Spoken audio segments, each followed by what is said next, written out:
20 years of excellence. Sun International Institute of Tourism and Management. మేము ఆ మేడంని విజయశాంతి గారిని మేము సస్పెండ్ చేయలేదు, ఆవిడే చెప్ప పెట్టకుండా మీరు కండువా కప్పుకున్నారు అని చెప్పి యూట్యూబ్లోకి వెళ్ళొచ్చు. అక్కడ మొత్తం మీకు ఇవాళ కేసీఆర్ అసెంబ్లీ సాక్షిగానే అబద్ధాలు చెప్తున్నాడు. సో మీరు యూట్యూబ్కి వెళ్తే కేసీఆర్ 2013లో నన్ను సస్పెండ్ చేసింది ఆల్మోస్ట్ ఆల్ ద ఛానల్స్లో వచ్చింది. నైట్ 12 o'clock అది మీరు చూడొచ్చు. నేను జరిగింది చెప్తా, నాకు అబద్ధాలు చెప్పాల్సిన అవసరం నాకేం లేదు. కేసీఆర్ లాగా ఇవాళ అసెంబ్లీలో నేను 3 ఎకరాలు ఇస్తానని చెప్పి నెక్స్ట్ కట్ చేస్తే నేను అసలు ఆ మాట అన్నే లేదేదా అని చెప్తున్నాడు. యాజ్ అ చీఫ్ మినిస్టర్గా ఆయన ఇంత అసెంబ్లీ సాక్షిగా చెప్పి ఇవాళ లేదు అంటున్నాడంటే ఆయన ఎలాంటి వ్యక్తి మీకే అర్థం కావాలి. సో జరిగింది నేను చెప్తున్నాను. 2013లో నన్ను సస్పెండ్ చేసిన తర్వాత నా కాన్స్టిట్యున్సీలో నేను ఎంపీగానే ఉన్నాను, నా పని చేసుకుంటూ ఉన్నాను. 2014లో పార్లమెంట్లో బిల్లు పాస్ అయింది. అప్పుడు బిల్లు పాస్ అవుతున్నప్పుడు నాకు ఆయనకి మాట్లాడలేదు, కానీ ఆ రోజు ఫస్ట్ టైం నన్ను వచ్చి ఎలా ఉన్నావు విజయ అని ఒకే ఒక మాట అన్నాడు. బాగున్నా అన్న. సో ఫైనల్గా అది ఆ రోజు ఇంకా లాస్ట్ డే. ఇంకా అప్పుడు కాంగ్రెస్ పొన్నం ప్రభాకర్ వీళ్ళందరూ చాలామంది ఉన్నారు. మీరు వస్తారా అన్నాను. నేను ఉంటాను అది అన్నాను. ఇంకా హౌస్ స్టార్ట్ అయిపోయింది, స్పీకర్ ఆవిడ వచ్చారు, ముందుకు వెళ్ళాను. వెల్ దగ్గరికి వెళ్ళి ఇంకా షౌటింగు, మిగతా వాళ్ళు ఆవిడ చదవబోతుంది బిల్లు. చదువుతుంటే మిగతా వాళ్ళందరూ అడ్డుపడడం, నేను దూకడం, నేను అది పట్టుకోవడం పేపర్లు చింపకుంటాను. ఈయన చూస్తే ఈయన లేడు, అంటే ఆ ఘట్టంలో కూడా ఈయన లేడు. తెలంగాణ రావాలని ఇంట్రెస్ట్ లేదు ఆయనకి. ఉంటే ఆ ఒక్క ఎప్పుడు బిల్లు పాస్ అవుద్దని కొన్ని కోట్ల మంది ఎదురు చూస్తాం. ప్రపంచం మొత్తం తెలంగాణ వాళ్ళు అక్కడక్కడ ఉంటుంటారు కదమ్మా. సో అన్ని చోట్ల నేను తెలంగాణ వాళ్ళు ఎప్పుడు జరుగుతుందా, ఎప్పుడు బిల్లు పాస్ అవుద్దని ఉంటున్నారు. అలాంటి సమయంలో ఈయన అక్కడ కదా ఉండాలి, అక్కడ లేకుండాను బయటికి వెళ్ళిపోయాడు. సో ఆ లాస్ట్ మూమెంట్ వరకు కూడా నా డ్యూటీ నేను సిన్సియర్గా చేసి బిల్లు పాస్ అయింది. చాలా హ్యాపీ ఫీల్ అయ్యాను నేను. అవును మ్యామ్, ఆ టైంలో you are also one of the ఒక్కదాన్నే నేను ఉన్నది ఇద్దరు ఎంపీలు ఒక ఆయన లేడు, వచ్చాడు వెళ్ళిపోయాడు. సో చివరి వరకు బిల్లు పాస్ అయ్యే వరకు నేను ఉన్నాను. ఆ రోజు బిల్లు పాస్ అయింది, నేను అనుకున్నది సాధించాను. అంటే ఇంత ట్రావెలింగ్ పట్టింది నాకు. బీజేపీ నుంచి, నా తల్లి తెలంగాణ నుంచి, టీఆర్ఎస్ దగ్గర నుంచి, కాంగ్రెస్ దగ్గర నుంచి ఇంత ట్రావెలింగ్. ఈ ట్రావెలింగ్లో ఎక్కడ నా స్వార్థం చూసుకోలేదు. విజయశాంతి ఒక పెద్ద స్టారు, తెలంగాణ కోసం కొట్లాడుతుంది. ఆవిడ అడిగితే ఏదో ఇవ్వడానికి అన్ని పార్టీలు రెడీ. ఆయన మిగతా పార్టీలు అందరూ నాకు ఏం కావాలో తీసుకోండి, మా పార్టీలోకి రండి అన్నీ అడిగారు. కానీ ఎప్పుడూ పదవులకి కానీ దేనికి నేను లొంగలే. నేను దేనికి వచ్చాను? తెలంగాణ కోసం. అది నాకు ముఖ్యం. మీరు నాకు డబ్బులు ఆశ చూపించినా, పదవులు ఆశ చూపించినా, సీఎం పదవులు చూపించినా నాకు వద్దండి, నాకు తెలంగాణ ఇవ్వండి అని ప్రతి నిమిషం నేను టెన్షన్ పడ్డాను నేను. సో ఇలా జరిగింది నా కెరియర్, పొలిటికల్ కెరియర్ ఇలా ఇంత స్ట్రగుల్తో కూడి. బట్ ఫైనల్గా నేను అనుకున్నది అచీవ్ చేశాను. అది నాకు. ఎప్పుడైతే మీ తాతగారు అప్పటి రోజుల నుంచి ప్రాణం చేతపట్టుకుని మీరు అక్కడికి వెళ్ళారు, అవును, మళ్ళీ ఇన్నాళ్ల తర్వాత మీ కళ నెరవేరింది అనుకోవచ్చు. అదే రాస్తుంటుంది ప్రతి బియ్యం మీద పేరు రాసినట్టు నాకు రాసింది తెలంగాణ నువ్వు కొట్లాడాలి, పార్లమెంట్లో నీ చేతుల మీదుగా రావాలి అన్నది రాసినట్టుంది. అది జరిగింది. మరి ఇంతకుముందు ఇంతమంది ఎంపీలు గెలిచారు, ఎప్పుడు రాలేదు. ఫైనల్ ఇద్దరిలో ఒకళ్ళు. నా డ్యూటీ నేను సక్రమంగా చేశాను. సార్ విమర్శించే వాళ్ళు విమర్శిస్తారు, విమర్శించేటట్టు చేస్తారు కేసీఆర్. దీన్ని నేను పెద్ద పట్టించుకోవాల్సిన అవసరం లేదు. నా మనస్సాక్షికి తెలుసు, నా నిజాయితీ తెలుసు, నేను సిన్సియర్గా పనిచేస్తాను తెలంగాణ కోసం. ఒకటమ్మా, నేను ఏనాడు పోస్టుల కోసం పరిగెత్తిందో తాపత్రయపడిందో నా లేదు. నా ప్రజలకు మేలు జరిగితే చాలు, నన్ను ఏం చేయమంటారు చెప్పండి, నేను చేస్తాను. నా జీవితం అన్యాయం అయిపోయినా పర్లేదు, కానీ నా ప్రజలు 4 కోట్ల ప్రజలు, వాళ్ళకి మేలు జరిగితే చాలు అన్నదే తప్ప ఇంతకాలం ఎన్ని నాకు రెడ్ కార్పెట్లు వేశారమ్మా. మీకు ఏం కావాలో చెప్పండి, మీరు మా పార్టీలో రండి, ఇది ఇస్తా అది ఇస్తా. నమస్కారం కూడా పెట్టాను. నా తెలంగాణ ఇవ్వండి చాలు, ఇంకా అంతకంటే మిమ్మల్ని నేనేం కోరుకోను. నేను నాకు పెద్ద ఆశ లేదమ్మా, డబ్బు అన్నీ చూశాను కదా, ఇంకేముంటుంది. మీరు చెప్పినట్టు నాకేమీ లేదు. నా పిల్లలు కూడా వద్దు అనుకున్నా, అన్నీ వద్దు, తెలంగాణ వస్తే చాలు, 4 కోట్ల మంది బతుకుతాయి చాలు. సో అలా ఉండింది. అండ్ ఇప్పుడు పార్టీ ఏ బాధ్యత ఇచ్చినా అది నా బాధ్యతగా అనుకుంటాను, నా డ్యూటీగా చేస్తాను నేను. అయ్యో అది పెద్ద పోస్టు, ఇది పోస్టు, నాకు ఏమీ లేదు. ఎంత పెద్దది, ఎందుకంటే ఇంకా పెద్దది హిమాలయ అంత పెద్దది ఇచ్చినా కూడా ఇదే విజయశాంతి, అదే బాధ్యత, అదే సేవ ప్రజలకి. ఎందుకు పిల్లలు లేరు, ఇంక దేనికి నేనేం చేసుకోవాలి? నేను మా హస్బెండ్ ఇద్దరమే తెలంగాణ కోసం అన్నీ పక్కన పెట్టేశాను. సో ప్రజలకు బాగా జరిగింది అనుకో. నా బాధ ఇవాళ ఏంటంటే, ఇంత కష్టపడి తెలంగాణ సాధించాం, 1200 మంది చనిపోయారు, వాళ్ళ ఆత్మ శాంతించాలంటే అసలు సిసలైన తెలంగాణ రావాలి అనుకుంటే ఆ తెలంగాణ రాలే, దోపిడీ తెలంగాణ జరుగుతుంది. ఇది నాకు బాధగా ఉంది. దీని మీద నేను ఫైట్ చేస్తున్నాను. నేను కేసీఆర్ గారు కూడా ఒక్కసారి మేము గుండె మీద చేపెట్టుకుని ఆలోచించండి, మీరు చేస్తుంది రైటా రాంగా అని. మీకు వయసు అయిపోయింది, ఇంకెంతకాలం బతుకుంటారు? కనీసం మీరు వెళ్ళే లోపల మంచి చేసి వెళ్ళాలన్న ఆలోచన మీకు తట్టట్లేదు కేసీఆర్ గారు. మనం ఎన్ని మాటలు మాట్లాడుకున్నాం తెలంగాణ, ఎన్ని విషయాలు మనం డిస్కస్ చేస్తాం తెలంగాణ. ఇవాళ ఏమైపోయింది? మీకు ఎలా మనసు వస్తుంది ఆ అమాయక ప్రజల్ని మోసం చేయాలని? మీకు దేవుని భక్తి ఉంటుంది, ఒకసారి ఆలోచించండి. ఇంత అబద్ధం, ఇంత మోసం అండి, ఇంత డబ్బు తిన్నారు కదా, ఏం చేసుకుంటాడు ఆయన చెప్పండి? 1,00,000 కోట్ల పైన మీరు తీసుకున్నారు తెలుసు అందరికీ.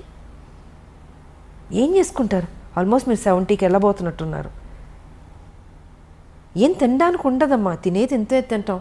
కానీ మీరు కొంచెం మారండి. నేను అదే అంటున్నా, కేసీఆర్ గారు మీరు ఇప్పుడైనా మారండి. 2 సార్లు మీకు ప్రజలు అవకాశం ఇచ్చారు.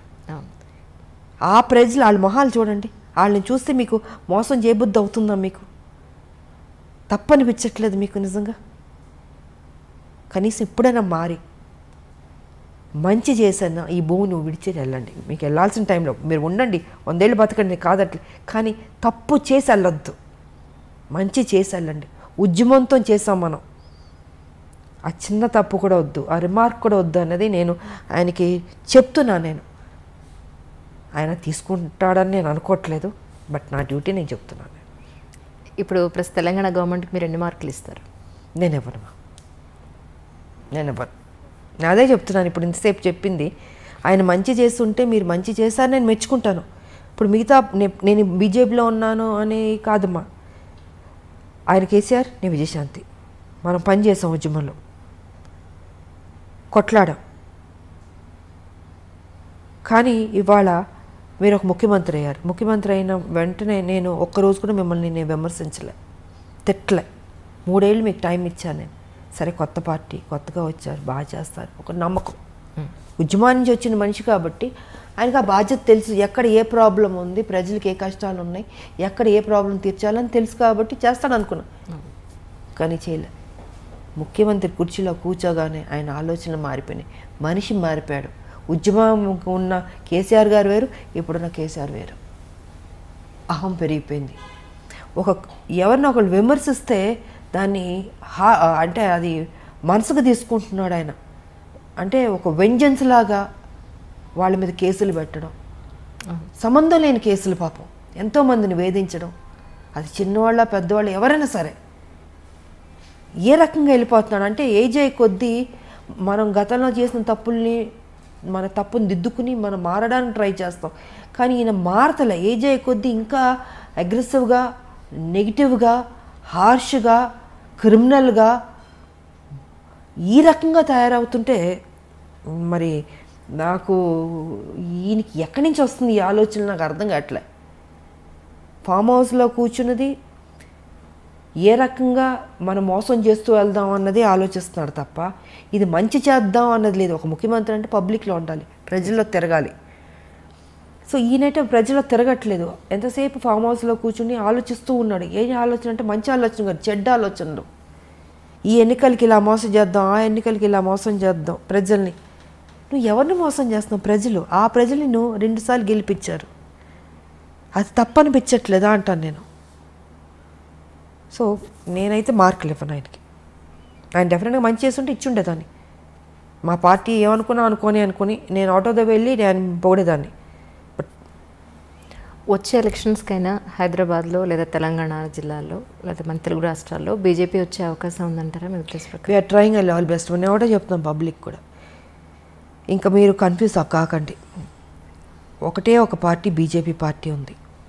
ఎందుకంటే టీఆర్ఎస్ గతంలో కాంగ్రెస్ చూసారు, టీడీపీ చూసారు, అందరం చూస్తారు.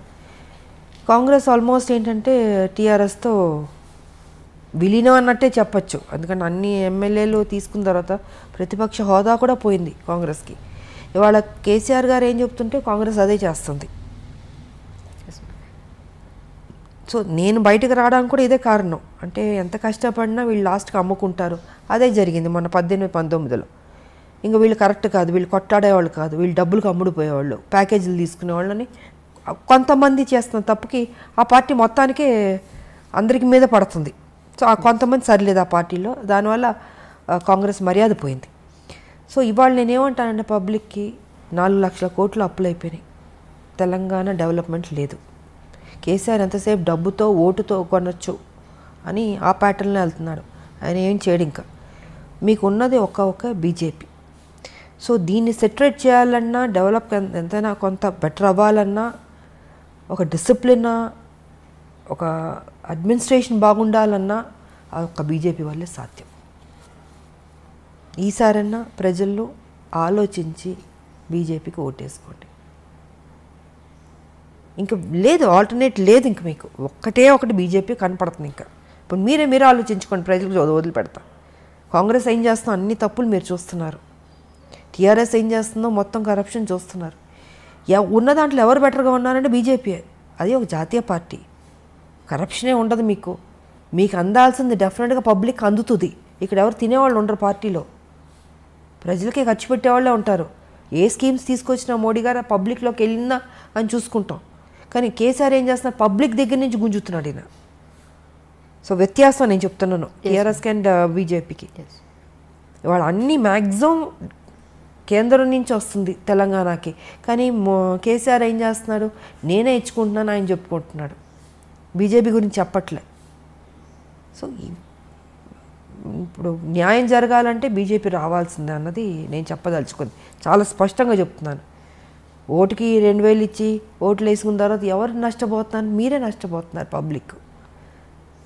నా ఆలోచన ఎప్పుడు మీ మీద ఉంటుంది. మీరు ఎప్పుడు బాగుండాలని కోరుకుంటున్నాను నేను. కొట్లాడే తెలంగాణ మీకోసం కదా.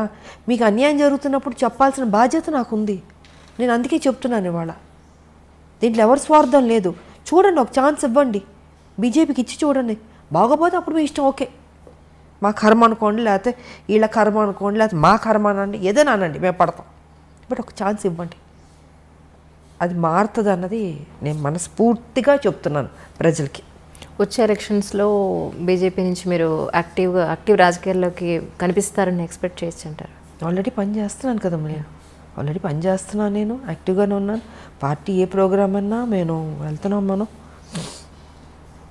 నేను ఎప్పుడూ రెడీయే. నేను పని చేసేది నేను 24 hours నాకు అలవాటే కదా. ఉద్యమాలు చేసిన వచ్చిన మనిషికి పోలీస్ స్టేషన్లు చూసాం, జైళ్ళు చూసాం, ఖైదీలు చూసాం, సామాన్య ప్రజలు చూసాం, కోర్టు మెట్లు ఎక్కాం, రోడ్ల మీద కూర్చున్నాం, తిండి తిప్పలు లేకుండా పనిచేసిన రోజులు ఉన్నాయి కదా. సో విజయశాంతి పనిచేసే మనిషే. నా జీవితంలో లగ్జరీ లైఫ్ కాదు ఇది, నా లైఫ్, నా ప్రజలే నాకు అన్నది ఎప్పుడో నేను దాంట్లోకి వెళ్ళిపోయాను నేను. సో వాళ్ళు ఏ డ్యూటీ ఇచ్చినా నేను పని చేయడానికి సిద్ధంగా ఉన్నా, పని చేస్తూనే ఉన్నాం మేము. ఇప్పుడు ఉద్యమాలు చేసినట్టు ప్రతిరోజు ఇప్పుడు పార్టీ ఉద్యమం చేయదు. ఇష్యూ వచ్చినప్పుడు ఇష్యూ మీద ఫైట్ చేస్తాం. అప్పుడు ఉద్యమాలు అంటే ప్రతిరోజు మీకు సమస్యలు ఉంటే సమస్యలు కొట్లాడుతూనే ఉన్నాం. ఇప్పుడు రాష్ట్రం వచ్చిన తర్వాత అంత పని ఉండదమ్మా. ఇష్యూ వచ్చినప్పుడు ఇష్యూ, ఎలక్షన్స్ వచ్చినప్పుడు ఎలక్షన్స్, మీటింగ్ అన్నప్పుడు మీటింగ్, ఇలా డివైడ్ అవుతుంది వర్క్.